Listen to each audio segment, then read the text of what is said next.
So when we look at the marketplace and we're looking for opportunities, I want you to take a second to kind of like put everything down in your mind that you try to reach for using my concepts or other analysis concepts. And the simplicity that's available to you, but you yourself are complicating because I'm teaching various tools, but I'm not stating that these tools are applicable at all times, all time frames, every asset class. There's certain things that are useful that are not useful in other times. And in that thread that I saw, the person that was creating it mentioned that they stopped trying to put everything on every PD array. Well, not every PD array is in every fractal of price action. Not every single one of my PD arrays are in any one given fractal and price action. So in other words, if we were to randomly scroll through any particular market, someone could call out a market and then someone else could call out a time frame. And then I load the chart up and scroll through randomly wherever it stops. The first, you know, 45 minutes of data, on a lower time frame, say, okay, that's the segment of price action we're going to look at. So everything would be randomized. Not every single one of my PD arrays would exist in that fractal, but the ones that do exist and reside in that price action inside that market structure, they're pertinent. That means it's something that you need to be considering. Whether or not you use it to trade with or enter matters not, because you understand, hopefully by now, that when I'm doing pyramiding, when I'm doing multiple entries into the same general trade, but I'm just building the position larger. For instance, you usually see me go in with 6 contracts, then 3, and then a final for a 10 lot. If I'm really aggressive, I'll do 6, 4, 3, 2, 1. Is it all the time? No. But I'm utilizing every available PD array so that way you can look at the examples I'm using. That would be a pyramid entry. That could be an individual standalone entry. And the other ones prior to that one may not fit you. So when I do these examples, it's meant for your edification so that way you can see which one resonates with you. I don't need to do a pyramid. I can just do one full pull and all in at one time and go all out at the terminus. But when I'm showing you the examples, I'm teaching you by example, real time, by going in, executing on live data, every possible pyramiding entry. That way you can see what they look like. Unfortunately, some of the viewers and students that are casual viewers really not trying to learn, they're looking at the pyramid examples and focusing on what would have been profitable in terms of the money. And that's unfortunate, but I want to try to show how you can take a equity base and run it up using the tools, the money management, the trade management, all those things coming together, and how you can really parlay any equity size up to in enormous heights. Now, you aren't going to be able to do that right away.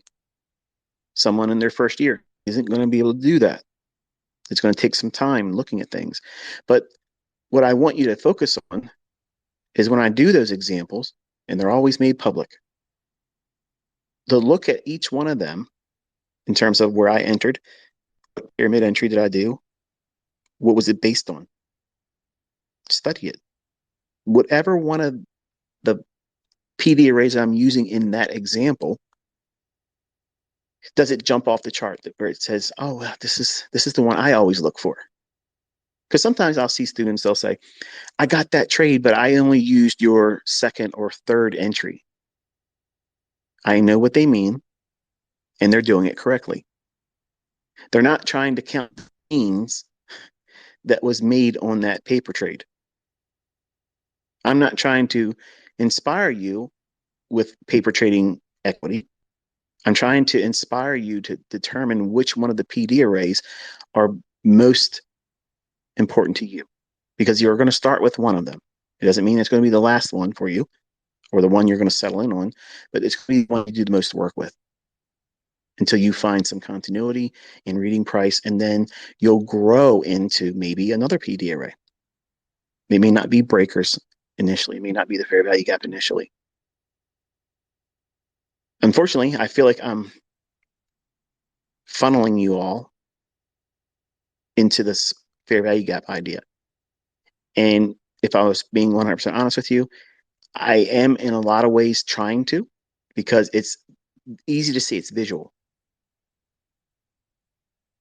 And when we look at price, hopefully by now, even the newer viewers and memberships to this community now can see that price is not random. If you think price is random, that to me shows me that you haven't been really paying attention. You're not listening. You're not looking at the examples, the executions, my students' executions.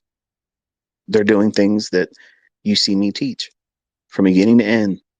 And I'm inspired and I'm thankful that they've put the work in, and they're showing their own individual community, the people that follow their YouTube channel or their social media accounts. And that feels good as a mentor because it's transferable knowledge.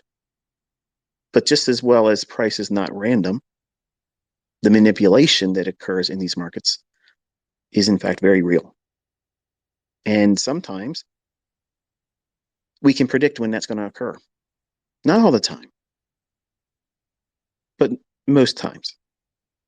And when we have weeks like FOMC we had this week, and when we have CPI and we have non-farm payroll, we have to adjust and adapt to the likelihood of unfavorable conditions for a short period of time. That is an unfolding market truth. It happens all the time. There's no ambiguity to it. It is absolutely something that repeats.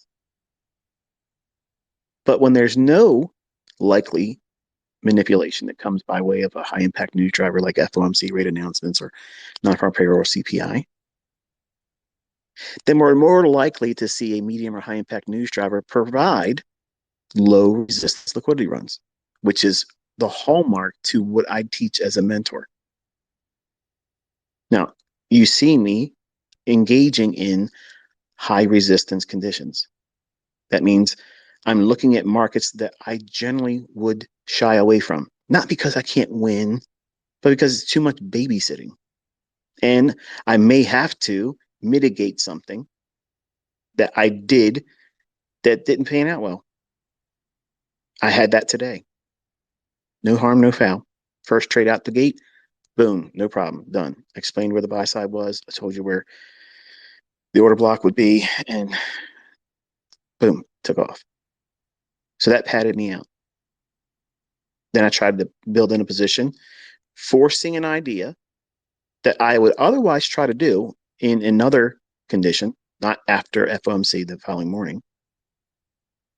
And it turned on me. Even though I tried to pyramid it and build it up, it stopped me out. No big deal. I said, okay, I'm going to reverse. That's not chasing, folks. Because if it's showing a willingness to not want to go lower, and we saw today the new week opening gap was offering support. I wanted to see it trade below it and offer resistance and then displace lower. And I was trading with that idea in mind. It ripped higher. Okay, no problem. I'm wrong. Stop me out. So now it's hanging around a mitigation block, not a breaker, a mitigation block. So I used that to get in. It rallied up after me telling you that it was going to go to that 40.26 and a quarter. I think it was 40.26 and a quarter, 40.26 and a half. I don't recall, but I know it's 40.26 to 40.28. And I told you it was a 5-minute gap that it was basically hinging on. And it blew up right up there, bang. that navigation, that turning on a dime, that comes with experience. You don't understand that when you're new. It feels like, oh, well, it's revenge. I saw a couple of guys say that. Well, you just revenge trading. That was not revenge trading. Number one, I did significantly less contracts after getting stopped out. And between the first win, the loss, in that final portion, going up into that 40-26 level, the 5-minute fair value gap, no drawdown. So that frees me up to do what? Trade really where I want to be at in the afternoon. On FOMC, the day after, in the morning, all I'm doing is observing. I want to see what they're setting up for the afternoon. I wanted to see it trade back down in that opening range gap. But they just kept pushing and pushing and pushing all the way up into that 5-minute SIBI that it's framed around that 40. Let me see what notes here.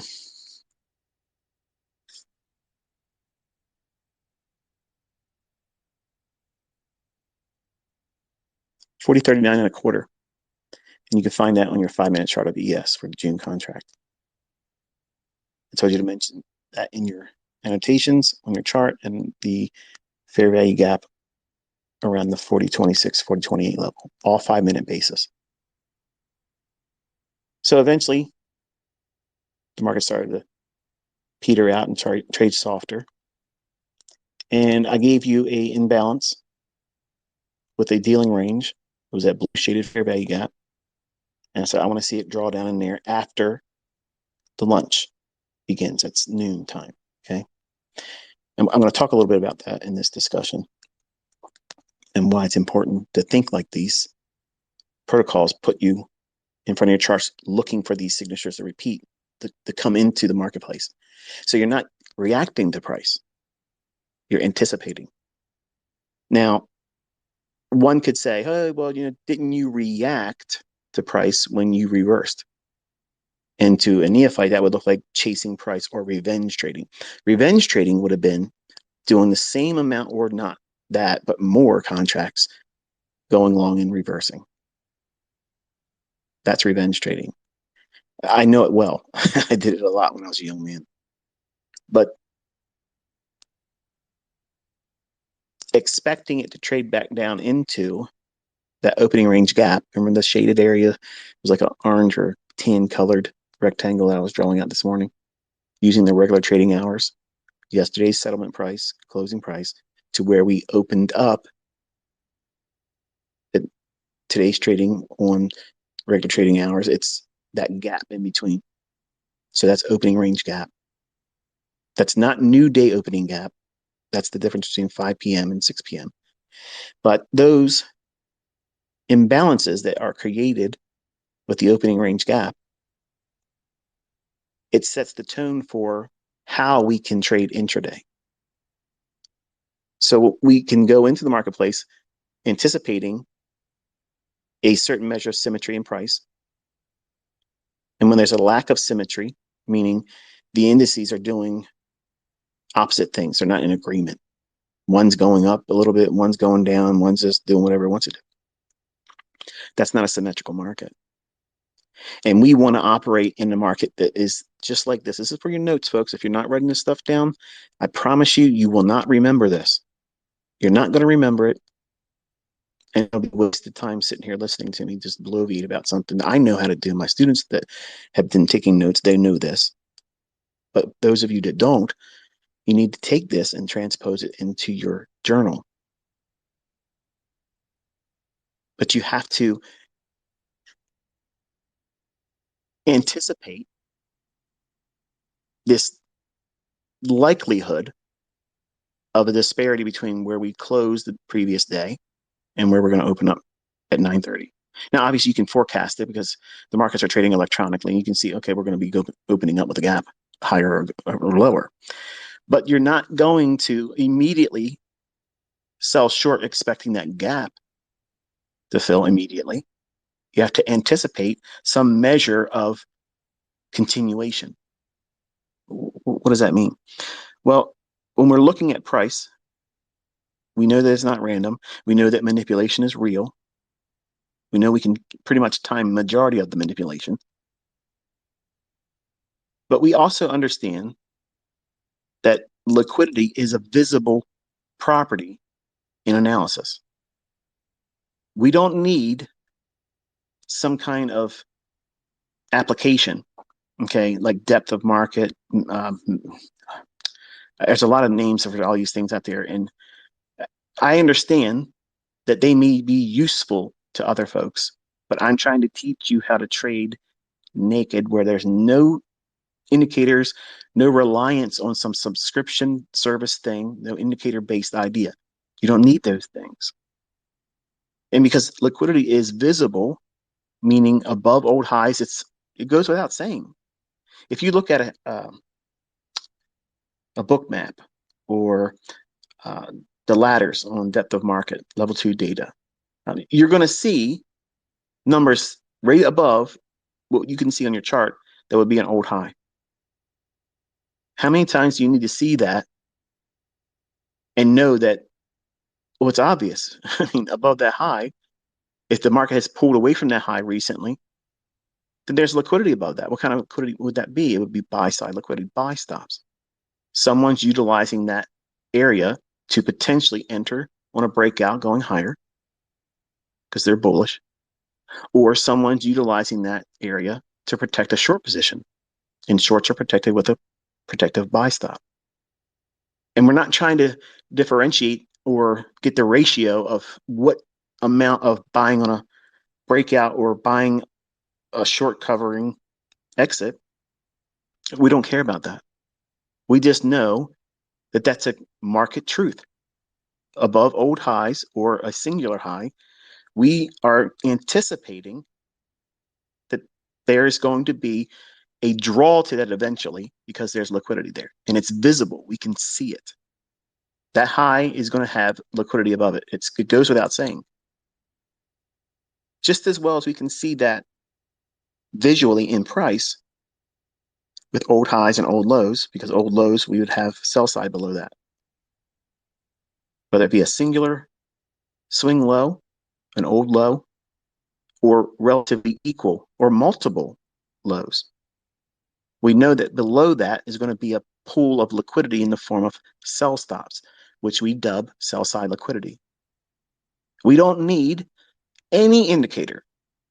We don't need a heat map thing, whatever these individuals that like to have all these tools and things. It makes you feel like you're high tech. I understand. I wanted to be like that when I was younger. I wanted to have every gizmo that was out there because I felt like if someone were able to see my charts, they would be impressed.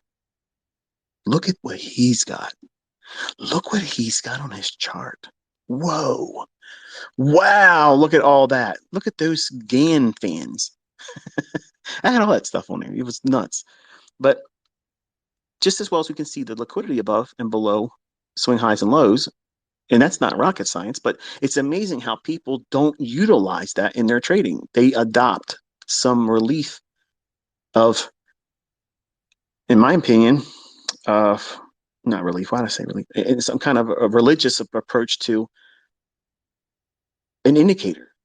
There's more emphasis on an indicator or an overlay of some kind than simply reading the chart itself and understanding where orders would be. So if we were to ask the question like this, is it more likely that a Gartley pattern, which is a harmonic pattern, it's pretty simple stuff, but some bullish Gartley pattern, is it more likely that the market's going to go up because the market traded into a Gartley pattern that would be bullish and going to its pattern target? Or is it more likely the fact that we traded down and there is a higher time frame order flow that's bullish, and it's clear that we had some manipulation on the downside and sell side has been taken? Then we're going to be looking for a counterparty to do what? Look for buy side. It's the second. The market's not aware of harmonics. It doesn't matter. There's no identification for that reference point in the algorithm. It is seeking where obvious levels of liquidity would rest. And if it's not doing that, it's doing what? It's seeking inefficiencies. That means fair value gaps, SIBIs, BISIs, something to that effect. Volume imbalances. So the market can see that. It can see old highs and old lows. It cannot see the number of orders above old highs. It cannot see the number of orders below old lows. It doesn't need to know that,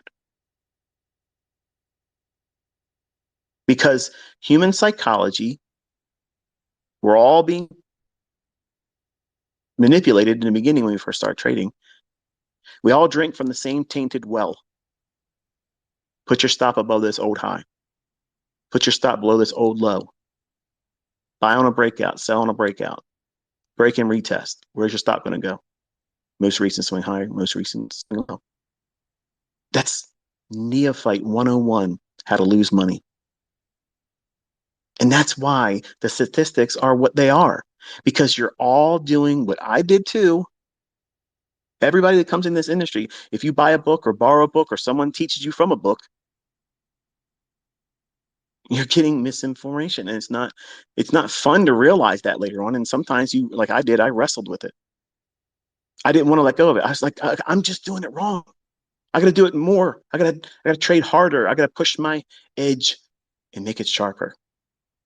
I haven't been trading enough. I just got to keep pushing. My stops are too tight. I got to make them wider. Don't use one. That's even better. And all of it resulted in blown accounts. So I know what it feels like to fall victim to all this stuff. And what took place in my understanding about price action that prevented me from doing those things again. And it's the understanding and the market truth of how markets seek liquidity above old highs, below old lows. And if it's not doing that, it's going up into a premium to reprice to an inefficiency where price created a SIBI, where it's only a down move. And it's going to reprice back up to that level again.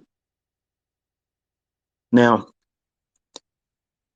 because those are the two most important pillars of understanding bias and narrative, it's very important you spend the majority of your time studying old price moves with that in mind, going through your charts, annotating who got hurt here, who was being targeted here. Meaning, you go through your charts and say, okay, at this price run here intraday on the morning session, whether it's Forex or whether it's futures, you're going to map out the chart with as much detail as you want to put in, but the better amount is try to be as detailed as you possibly can. Way beyond what would be necessary for you to take a trade, because you're teaching yourself how to read what took place. You're placing, with the benefit of hindsight, looking at it, you're placing a narrative on what clearly took place. And by doing that for weeks and months, while learning how to read the draw on liquidity, read the tape, you're doing exercises in hindsight, and you're watching me call it live, and you're watching me outline it in live streams live. You're getting a complete understanding. You're doing drills and exercises by you going into the charts yourself, and then you're watching real time. You're hearing me. You're watching me point out things real time, and you're seeing things, whether you realize it right now or not, but you're seeing things repeat, and your understanding is growing. It may not be exponential right now. It may be very marginal, but it's increasing. And over time, your subconscious is going to be gleaning more and more each time that I'm doing it live. And you're going to remember, oh, it's like those 50 other times I saw that in my back testing and where I'm annotating and logging. I see that it's there. That's my thing. That's the thing I'm looking for. That's the model that your eye is going to jump to. Every single time the market creates it, your eye will go right to it. And you won't be looking for it. It's just your eye goes right to it. Boom, there it is. Which is why I like to teach with the fair value gap. It's very easy to see it in the chart. It just stands out. It sticks out like a sore thumb.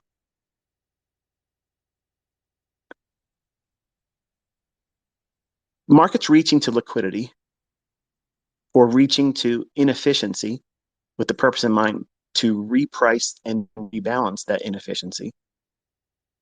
That is what we use for directional bias. But the narrative that's required that would deliver that up move or down move hinges on time. So there's three factors here now. We're repricing for liquidity, repricing for inefficiency in with the purpose of rebalancing, and all of that is delivered by a basis of time. We're not surprised. Okay. We're not surprised when moves happen. We're not like, holy crow, look at that. Where did that come from? Who saw that coming, folks? Let me get on social media. Hey, did you just see what happened on the British pound? What just happened? I don't know. It's ICT. I don't know. I'm looking at yes. I ain't looking at pound.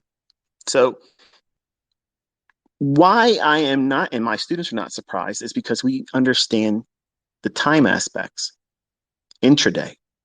We know that there are certain signatures that tend to repeat, and you hear me talking about them all the time, whether it's in tweets or in live streams, and it's macros. Macros are these little time windows when these subtle nuances come into price delivery, and the market will start running. Now, you have never paid that much attention to it because you were never told to look for it, which is the reason why it goes underneath everybody's radar. But now, with me telling you, this is what's going on, your eyes keyed up. Your reticular activating system is now dialed in on these specific times of the day. What times of the day are they? Well, I taught you that's 9:50 to 10:10. That's one. 10:50 to 11:10. That's another one. That 3:15 to 3:45 in the last hour trading. That's one of them. There's certain processes, little lists of orders, which is a macro. It starts to activate at these times. And looking at how the market is being delivered that particular session, that particular day, that particular week, we can anticipate a great deal of expected delivery and price where it's not guaranteed. Nothing's never really guaranteed, which is the reason why I promote and teach that you have to use a stop loss all the time. But I leave it to the viewer and my students to evaluate whether or not there's any efficacy to what it is I'm teaching. And with enough time, most people come around and say, well, yeah, this is no doubt now. It's obvious. It's here it is. And now you're seeing it with me calling every 1 minute candle, explaining why it should do this and why it should do that. If there is no algorithm, if there is no control mechanism that's delivering price, then there would be no way for me to consistently be able to do what I'm doing. It would be completely randomized. My results would be what? Falling short, 50-50, right? The things I tweet about, I'm taking your attention into a specific PD array.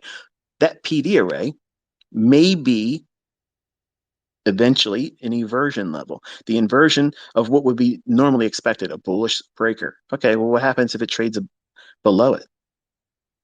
That bullish breaker may act as resistance now, which would fly in the face of what the introductory lessons on my YouTube channel state. But what's happening? There's a change in the state of delivery. Oh.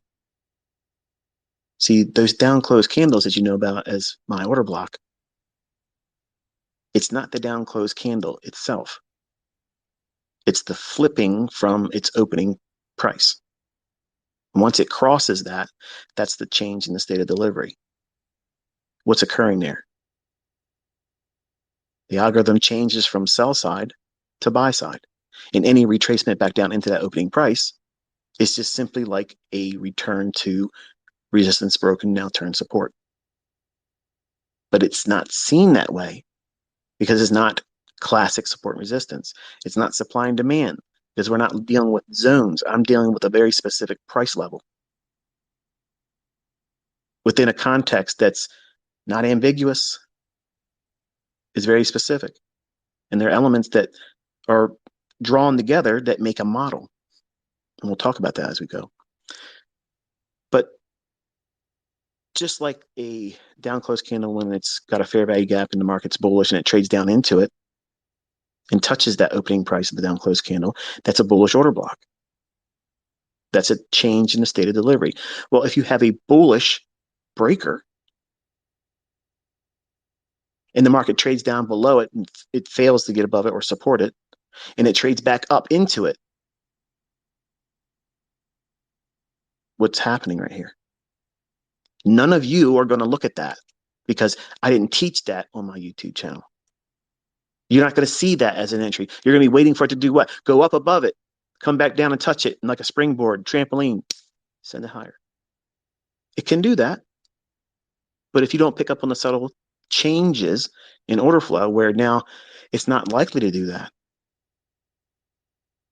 what is it doing? It's returning back to that order block, which is a breaker. And it's a change in the state of delivery. Now, once it gets back to those inversion levels, because it could be a breaker, it could be a mitigation block. You've seen me use the fair value gap.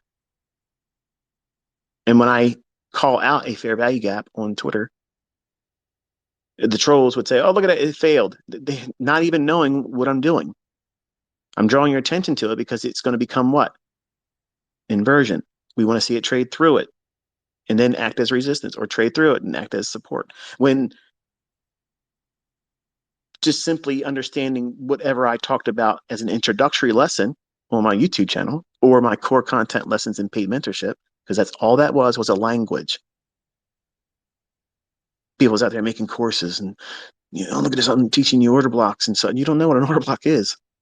You have no idea what it is.